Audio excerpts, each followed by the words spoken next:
इस वक्त की बड़ी खबर दिल्ली से, जहां विदेश सचिव विक्रम मिस्री ने एक बयान दिया है। भारत और पाकिस्तान में सीज फायर लागू।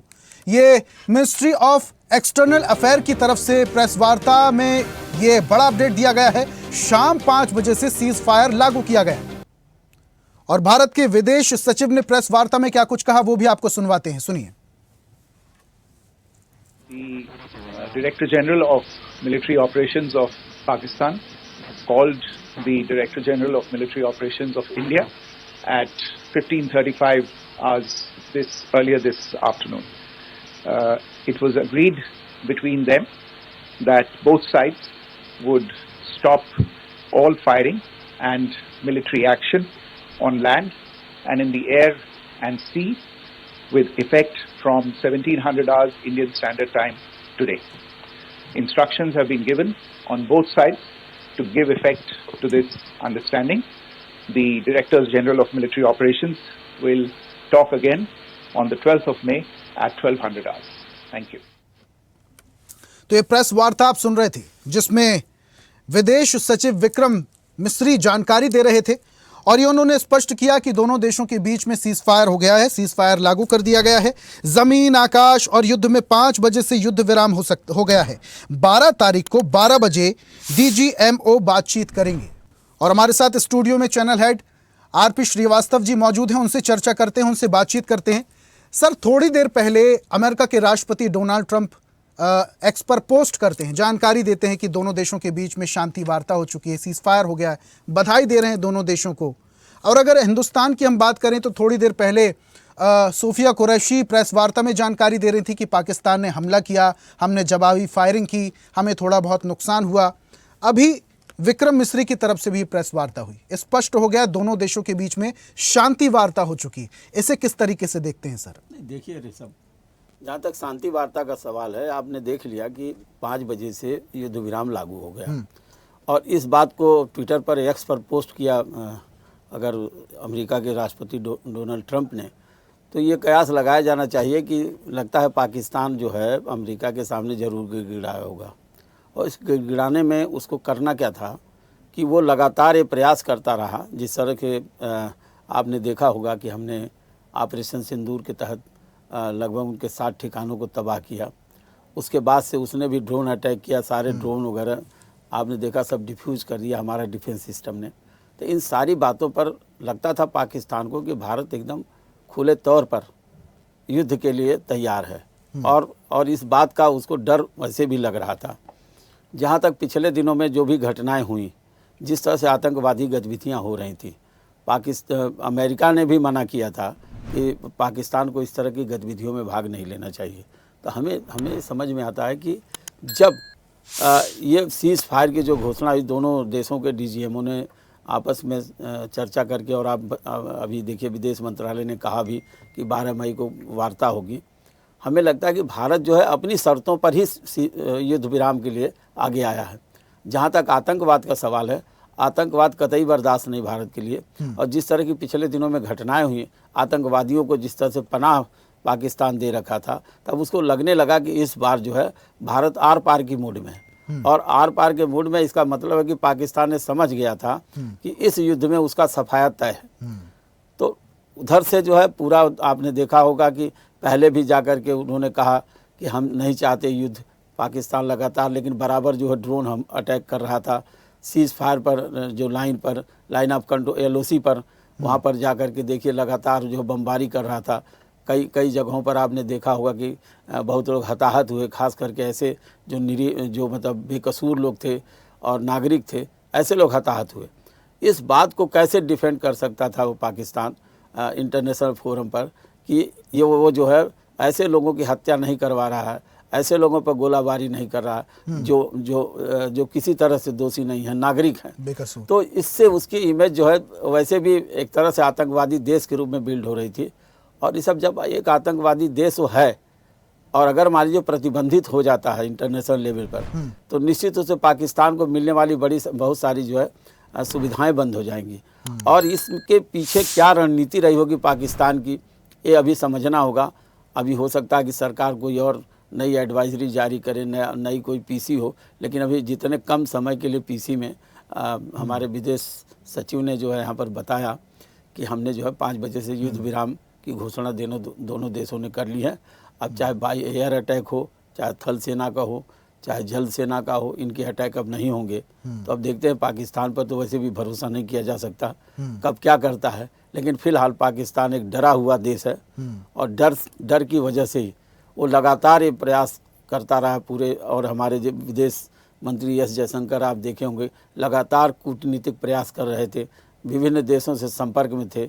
और इस घटना के बाद आपने देखा होगा जिस तरह पहलगाम में आतंकियों ने जिस तरह से 26 लोगों को मौत के घाट उतारा जो सैलानी थे, और उसके बाद से लगातार भारत दबाव बना रहा था। तो ये पाकिस्तान के समझ में आ गया था कि इस बार जो उसकी खैर नहीं है और ये आर पार की लड़ाई है। शायद यही वजह है कि वो गिड़गिड़ाने चला गया ट्रंप के पास, और ट्रंप ने मध्यस्थता की। इस बात की पुष्टि ट्रंप ने खुद किया और उन्होंने ट्वीट भी किया। इसके अलावा सर ये भी स्पष्ट हो गया है कि विक्रम मिस्री जब प्रेस कॉन्फ्रेंस कर रहे थे, बड़े नपे तुले शब्दों में उन्होंने जानकारी दी। पत्रकारों ने जब उनसे सवाल करने की कोशिश की तो उन्होंने सवालों के जवाब भी नहीं दिए। ये कह दिया कि आने वाली प्रेस वार्ता में तमाम जानकारियां दी जाएंगी। हमारे साथ वरिष्ठ पत्रकार भी जुड़े हुए हैं, अरविंद जी। अरविंद जी, कल हमारी आपसे बातचीत हो रही थी, आप भी कह रहे थे कि जिस तरीके से जब तक इस आतंकवाद के फन को कुचला नहीं जाएगा, ऐसे हमले होते जाएंगे। आज शांति वार्ता की खबर सामने आ गई, दोनों देशों के बीच में सीज फायर की खबर सामने आई, जानकारी खुद विदेश सचिव ने दी। क्या कहेंगे सर? ये जानकारी उससे पहले जो राष्ट्रपति है उसके ट्विटर से रिशाक डार जो पाकिस्तान के मंत्री उन्होंने दी है। और जो उनके जो जानकारी देने के 15 मिनट बाद जो भारत के विदेश सचिव जो है, जब जिस तरह से उतरे चेहरे के साथ वो अपने 2 लाइनों की जो अपने संबोधन दे करके चले गए, पूरी सीज फायर की पूरी घटनाक्रम की हकीकत तो वो दर्शाता है। अब बात बनाने के लिए देखिए, भारत कहेगा कि हमारी शर्तों पर भी भाई अगर तुम्हारे डीजीएमओ के स्तर के अधिकारी से तुम्हें सीज फायर के लिए मारनी थी तो तुमने इतने मतलब कि उनके मिलिट्री अटैक की, उनके यहाँ पे एम्बेसी के स्टाफ को घटाया क्यों? तो मतलब कि तुम एनएसए के स्तर पे बातचीत नहीं। हमने देखिए ये मजाक है क्या है, आप ये समझ के देखिए कि इतने बड़े सीज फायर का ऐलान एक डीजीएमओ की जो रिक्वेस्ट पे हो गया, जो डीजीएमओ का बहुत बड़ा नहीं होता है। मतलब कि आप लोग ये समझ के देखिए कि मतलब कि ये हुआ क्या है। इसको क्या समझाने के लिए भारत सरकार को ज्यादा प्रयत्न करने पड़ेंगे कि एक डीजीएमओ जो director general of military operation होता है, जिसकी रैंक मतलब कि आर्मी चीफ से बहुत छोटी होती है, एनएसए से तो बेहद ही छोटा होता है। मतलब कि ना इसमें आर्मी चीफ इन्वॉल्व हुए, ना एनएसए इन्वॉल्व हुए, ना एम्बेसडर इन्वॉल्व हुए, ना मंत्री इन्वॉल्व हुए। डीजीएमओ ने, पाकिस्तान के डीजीएमओ ने कहा कि साहब हमारा मूड खराब हो गया, बहुत हो गया, चलो सीज फायर कर लेते हैं। जो भारत अब तक कहता रहा था कि आप पार कर देंगे। मैंने जब आपसे कल बात हुई थी, कल ही कहा था मतलब से छाप हो गया वहाँ जी। आपने 100 आदमी उनके जो बिल्डिंग सोशल मीडिया पे कल भी मैंने आपको बताया था, उस पर दोबारा फिर वही ट्रेनिंग चल रही है। और बल्कि उस पर हो जाए जो चंदा इकट्ठा कर रहे हैं, एक बिल्डिंग छोड़ो 5 बिल्डिंग करने के लिए चंदा इकट्ठे कर लेंगे आप। अच्छा अरविंद जी, लेकिन इधर की हम बात करें, अरविंद जी अगर इस साइड की अगर हम बात करें हिंदुस्तान की, कल से देख रहे हैं लगातार मीटिंग हो रही हैं, प्रधानमंत्री मंत्रालयों के सचिवों के साथ बातचीत कर रहे हैं, रक्षा मंत्री, विदेश मंत्री, तीनों सेनाओं के प्रमुख मीटिंग में मौजूद हैं। अभी थोड़ी देर पहले भी एक मीटिंग हुई थी, वहां से भी अपडेट सामने आई कि अब कोई भी पाकिस्तान की तरफ से हरकत की जाएगी तो उसे युद्ध की शुरुआत माना जाएगा, और पल भर में ही, थोड़ी देर बाद ही सीज फायर की खबर सामने आती है। अरविंद जी देखिए, अभी तक जो जानकारी है वो सूत्रों के अनुसार है कि भारत ने कोई अपनी पॉलिसी में ऐलान किया है। देखिए, पॉलिसी में ऐलान होने के लिए कैबिनेट मीटिंग होगी, उसमें पॉलिसी बनेगी, उसके बाद पास होगी। देखिए, मैं आपको बताऊं, भारत में जब संसद भवन पे हमला हुआ था, उस समय भारत सरकार ने, जब उस टाइम वाजपेयी प्रधानमंत्री थे, ऑपरेशन पराक्रम की शुरुआत की थी, जिसमें भारत ने पूरा मोबिलाइजेशन बॉर्डर पे कर दिया था। तो जब युद्ध के बिल्कुल भारत पाकिस्तान करीब पहुंच गए थे, उस टाइम अमेरिका ने दखल दिया था उस समय भी, और अमेरिका ने गारंटी ली थी कि आज के बाद पाकिस्तान की तरफ से कोई आतंकवादी हमला नहीं होगा। उसके बाद ऑपरेशन पराक्रम खत्म कर दिया गया था। ठीक स्थिति अभी हुई है। देखिए, जब जिस दिन ये पुलवामा हमला हुआ था, अगर उसके 1-2 दिन बाद ये कार्रवाई जो अब हुई है कार्रवाई हो जाती तो इससे बड़ी कार्रवाई भारत कर सकता था। लेकिन जितना समय भारत ने इसमें लिया, उतने रूप भारत पाकिस्तान को रणनीतिक रूप से दुनिया के सामने गिड़गिड़ाने का, बड़े बड़े नेताओं के पास जाने का मौका दिया गया, और यही कारण रहा कि अब तक वो इसमें सफल रहा है। देखिए, इसमें भारत को मिला क्या, अभी सोचने वाली बात है कि सबसे बड़ी बात है भारत ने हासिल क्या किया है। इतना बड़ा देश भर में माहौल बना करके 8 राज्यों में ब्लैकआउट करवा करके, कल दिल्ली तक मिसाइल, हिसार में जो मिसाइल गिराएगी वो दिल्ली के लिए, ऑब्वियसली दिल्ली के लिए आनी थी वो। इतना सब हासिल हुआ क्या है, ये भारत सरकार को समझाना पड़ेगा कि इतना बड़ा जो चलिए ठीक है अरविंद जी, हमारे साथ वरिष्ठ पत्रकार जम्मू कश्मीर से जुड़े हुए हैं शबनम फयाज जी, उनसे भी बातचीत करते हैं। शबनम जी, अभी हाल ही में बड़ा अपडेट आया है कि अब शांति वार्ता का फैसला ले लिया गया है, दोनों देशों की तरफ से सीज फायर लागू कर दिया गया है शाम 5 बजे से। इसे कैसे देखते हैं? अरविंद जी हमारे साथ वरिष्ठ पत्रकार जुड़े हैं, वो तो काफी ज्यादा खफा है। आपसे समझना चाहेंगे कि क्या राजनीतिक रोटियां सेकी गई हैं या फिर भारत ने कुछ महत्वपूर्ण शर्तों पर सीज फायर किया है?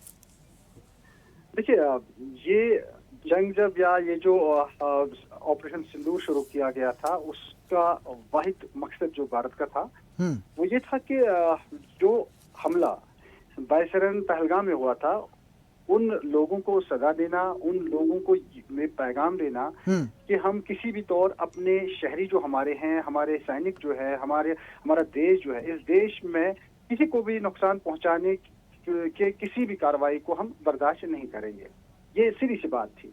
लेकिन जब ये एक बड़ी जंग की सूरत इसने इख्तियार करनी शुरू कर दी, तो एक तजव्वुब जो है वो पूरी दुनिया में फैला, क्योंकि भारत एक विशाल देश है, ये हमें मानना पड़ेगा। और इस कदर भारत आगे बढ़ रहा है, बड़े बड़े देशों से मुकाबला, जो आर्थिक व्यवस्था हमारी बढ़ रही है, जो पूरी दुनिया में हमारा नाम बढ़ रहा है, तो उसको देखते हुए हर एक ने चाहा, जो भारत के अपने मित्र है, उनकी भी कोशिश ये रही कि इस जंग को खत्म किया जाए, क्योंकि जब आप जंग में चले जाते हैं तो आपकी लेकिन शबनम जी आपको नहीं लगता कि ये हर बार सोचा जाता है और जब तक आतंकवाद के फन को जड़ से कुचल नहीं दिया जाएगा तब ऐसे हमले होते रहेंगे?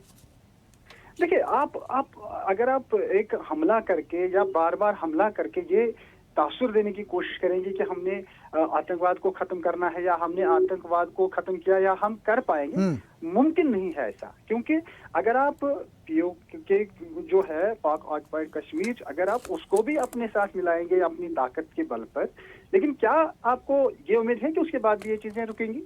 इस तरह चीजें नहीं होती। हाँ, आपने ये दिखाना है कि हम अपने देश की रक्षा, अपने लोगों की रक्षा, उसके लिए हम सक्षम हैं। हम कभी भी किसी भी जगह उन लोगों के खिलाफ कार्रवाई कर सकते हैं, लेकिन इसका मतलब ये नहीं कि आप एकदम ये कार्रवाई करके पूरे आतंकवाद को खत्म करेंगे, उन लोगों को खत्म करेंगे जो लोग आपके मुल्क के खिलाफ इस तरह की कार्रवाइयां। तो शबनम जी, आपको लगता है कि अब भारत के लोगों में संतुष्टि होगी?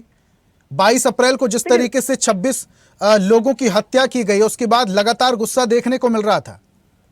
देखिए, आप संतुष्ट भी ये कह सकते हैं उन लोगों को मिली होगी जिन्होंने अपने खोए थे, जो अपने रिश्तेदारों को खोए थे, जो अपने नजदीक रिश्तेदारों या अपने फैमिली मेंबर्स को खोए थे, उनको किसी हद तक राहत मिली होगी कि इस चीज को नहीं दफनाया गया कि एकदम जो हुआ तो हुआ। लेकिन इस कार्रवाई के बाद हमें क्या मिला, ये सवालात खड़े होंगे। हो सकता है जो अपोजिशन में जो लोग बैठे होंगे वो अब इस सरकार से सवाल जरूर पूछेंगे, क्योंकि उन्होंने फ्री हैंड दिया सरकार को कि आप जो भी करेंगे, चाहे कांग्रेस हो, दूसरी अपोजिशन की पार्टियां हो, उन्होंने कहा कि हमने फ्री हैंड दिया, आप जो भी कार्रवाई करेंगे मुल्क के लिए हम आपके साथ हैं। लेकिन अगर आप सीज फायर करते हैं और वो जगह वहीं पे छोड़ते हैं जिस जगह को आपने चुना था कि इसको हासिल करना है, तो जाहिर सी बात है इस सरकार पे सवालात उठेंगे। सवालात के घेरे में सरकार जरूर आई है, क्योंकि आपने ये भी देखना होगा कि बिल्कुल शबनम जी, देखिए, हालांकि ये स्पष्ट किया गया कि भारत ने कुछ शर्तों पर सीज फायर किया है। मैं आरपी सर का रुख करूंगा। सर, अपडेट तो यह है कि सीज फायर जो किया गया है वो कुछ शर्तों पर किया गया है। क्या वो शर्त पीओके हो सकती है? क्योंकि अगर थोड़ी देर पहले की मैं बात करूं, रक्षा विशेषज्ञ हमारे साथ जुड़े हुए थे, त्यागी साहब कह रहे थे कि पीओके से कम क्या, भारत की जनता जो है वो भी यही कह रही कि पीओके नहीं तो क्या कहेंगे? नहीं, हमको लगता नहीं कि कोई पीओके जैसी जो है शर्तें रखी गई होंगी हिंदुस्तान की तरफ से। और अभी हमारे वरिष्ठ पत्रकार अरविंद खोखर बता भी रहे थे कि भाई डीजीएमओ लेवल के लोग अगर अचानक बैठक करके और सीज फायर कर देते हैं, तो आप ये समझिए कि इसको बड़े लेवल पर भी करना चाहिए। हमारी बहुत सारे बड़े एजेंसियां हैं, सरकार है, तमाम चीज़ें हैं। इस पर एक सवाल तो खड़ा होता है। जहाँ तक ट्रंप का सवाल है, निश्चित रूप से आप देखे होंगे कि ट्रंप ने इसमें मध्यस्थता की है और पाकिस्तान लगातार ट्रंप की ही तरफ रुख करके रखा हुआ था। देखिए, ये जो है इस क्षेत्र में एशिया जो भाग है, एशिया महाद्वीप में इस तरह का अगर कोई घटना होती, युद्ध जैसे आसार होते हैं, और ख़ास करके भारत पाकिस्तान या पूरा क्षेत्र आप देखिए, तो सबसे बड़ी बात यह है कि यहाँ का जो व्यावसायिक जो सोच है, जो यहाँ का बड़ा बाजार है, वो भी तहस नहस होता है। बिल्कुल। और हमें लगता है कि इन चीज़ों की तरफ भी ध्यान दिया गया होगा। लेकिन सबसे बड़ी बात है कि जो हमें इतने दिन का समय मिला और उसके बाद हमने पाकिस्तान जिस तरह से अटैक किया अभी 2 दिन पहले, आपने देखा होगा कि पाकिस्तान ऐसी हिम्मत कैसे किया। अगर उसको शांति समझौता ही करना है, उसको युद्ध विराम करना है, तो पहले से ही प्रयास करता या पहले ही घुटने टेक देता, लेकिन ऐसा हुआ नहीं। अब आज जो परिस्थितियां निर्मित हुई हैं, ये तो बाद में पता चलेगा कि भारत सरकार इस दिशा में किस तरह का प्रयास कर रही है। इस समझौते के पीछे कि अपनी शर्तें क्या क्या होंगी, ये तो अभी पता नहीं है। सिर्फ 1 मिनट की पीसी हुई और जिसमें ये बता दिया कि हमने युद्ध विराम कर दिया। हमें लगता है कि इस मामले में देश की जनता जरूर सवाल सरकार से की तरफ जरूर रुख करेगी, पूछेगी भी कि भाई आखिर इतना जल्दी क्यों। और दूसरी सबसे बड़ी बात है, युद्ध तो कोई, आप ये समझिए, कोई विकल्प नहीं है। विकल्प तो शांति ही है, लेकिन इस अमन चैन शांति कौन खराब करता है? इसके लिए तो पाकिस्तान दोषी है। आतंकवादी कहाँ से आते हैं? वो पाकिस्तान से आते हैं। तो पाकिस्तान खुद अमन चैन नहीं जब चाहता है, और उसके अलावा भी अगर इस तरह का, अब डरा हुआ तो है ही है कि अगर भारत ने पूरी तौर पर जिस तरह से हमारी तैयारी और जिस तरह से हम उनको बता रहे थे, भारत सरकार जिस तरह से ले रही थी, हाई लेवल मीटिंग कर रही थी, तमाम चीज़ें, तो पाकिस्तान को ये लगने लगा कि भारत कोई बड़े युद्ध की तैयारी में है। और निश्चित रूप से अगर युद्ध होता तो पाकिस्तान के लिए तो दोनों देशों का नुकसान होता, लेकिन पाकिस्तान के लिए एक सबसे बड़ा जो है कठिन होता, और वहाँ की आवाम को समझाना उसके लिए बड़ा मुश्किल होता। इसलिए उसने, आप देखिए कि सीधा प्रयास किया है कि वो अमेरिका की ही तरफ रुख रखा। और भी देश जो भारत का समर्थन कर रहे थे, लगभग 15 देश, उसकी घटनाएं जो थी उसको निंदा कर रहे थे, और जो हमने एयर स्ट्राइक किया उसको सपोर्ट कर रहे थे। तो ये सब सारी चीज़ें होने के बाद इतना अचानक जिस तरह से बड़े नाटकीय ढंग से युद्ध विराम हुआ है, लगा नहीं कि कोई 2-3-4 दौर की वार्ता हुई हो। जैसे नहीं होता कि फटाफट अब गोली चल रही है, इसके बाद अचानक बंद हो गई। चाहे ऊपर से हो, चाहे बाई एयर हो, थल सेना का हो, जल सेना का हो, अब ये सारी प्रक्रिया दोनों देशों की तरफ से बंद कर दी जाएंगी। युद्ध समाप्त होना एक स्वागत योग्य कदम है, लेकिन शांति हमेशा भारत शांति का वो रहा, पैरवीकार रहा है। और इस स्थिति में भारत ने कभी युद्ध की तरफ अपने आप को नहीं झोंका, लेकिन जब ये दुश्मन देश अटैक किया तभी उसका जवाब दिया। तो हमको लगता है कि ये जो आपका युद्ध विराम है, इस पर और क्या अपडेट आएंगे आने वाले समय में, इस पर नजर होगी हम लोग की। बिल्कुल सर, देखिए जिस तरीके से भारत देश शांति का पक्षधर हमेशा से ही रहा है, लेकिन जब वहां से गोलियां चलती हैं तो हमारा भी फर्ज बन जाता है कि यहां से भी गोलियां चलाना ही है। शांति वार्ता कब तक होगी? और जैसा कि आप जिक्र भी कर रहे थे कि जनता सवाल जरूर करेगी कि आखिर किन शर्तों पर यह शांति वार्ता हुई, किन शर्तों पर सीज फायर हुआ। अब आने वाली प्रेस कॉन्फ्रेंस में स्पष्ट हो जाएगा कि ये शर्तें क्या थी। बहुत शुक्रिया सर हमारे साथ जुड़ने के लिए। और वरिष्ठ पत्रकार हमारे साथ शबनम जी जुड़े हुए थे, आपका भी सर बहुत शुक्रिया। अनुपम जी आपका भी बहुत बहुत शुक्रिया। तो आज बात कर रहे थे विशेष कार्यक्रम में, जहां ट्रंप की तरफ से जब बयान दिया गया, पोस्ट किया गया शांति वार्ता को लेकर, कहा गया कि भारत और पाकिस्तान में शांति समझौता हो गया है, और उसके बाद विदेश सचिव की एक प्रेस कॉन्फ्रेंस हुई। प्रेस कॉन्फ्रेंस में स्पष्ट किया दोनों देशों के बीच में सीज फायर हुआ है, लेकिन सीज फायर कुछ शर्तों पर हुआ है। ये शर्तें क्या है ये आने वाला वक्त बताएगा। फिलहाल खास पेशकश में इतना ही। बने रहिए स्वदेश न्यूज के साथ, सबसे पहले देश। ऐसे ही वीडियोस के लिए लाइक करें, शेयर करें, फॉलो करें, YouTube पर जाकर सब्सक्राइब कर बेल आइकन दबाना ना भूलें। और ताजा अपडेट्स के लिए स्वदेशलाइव.com पर जरूर जाएं।